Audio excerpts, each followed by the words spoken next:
Tropical জবা যদি ভালো এবং সুস্থ রাখতে হয় তাহলে কিন্তু একটা ছোট্ট জিনিস খুব মারাত্মক ম্যাটার করে। সেটা হচ্ছে ট্রপিক্যাল জবাতে জল দেওয়া।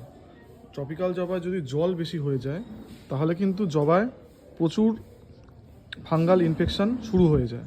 আর ট্রপিক্যাল জবায় যদি জল কম হয়ে যায় তাহলেও কিন্তু প্রচুর বিভিন্ন রকমের আক্রমণ, রোগ পোকার আক্রমণ থেকে শুরু করে ইন্টারনাল অনেক রকম প্রবলেম শুরু হয়ে যায়। তাই ট্রপিক্যাল জবা করতে গেলে সবার আগে আমাদের লক্ষ্য রাখতে হবে যে গাছে যেন পর্যাপ্ত পরিমাণে জল থাকে। এমন নয় যে গাছে প্রচুর পরিমাণে জল দিয়ে দিলাম, বা এমন নয় যে গাছে একদম জলই দিলাম না। আমরা ম্যাক্সিমাম কি করতে পারি, আমরা গাছকে শীতকালে একদিন জলে টান দিতে পারি, মানে অর্থাৎ জল দেওয়া বন্ধ করে দিলাম। গরমকালে কিন্তু ভুলেও এই জিনিসটা করবেন না।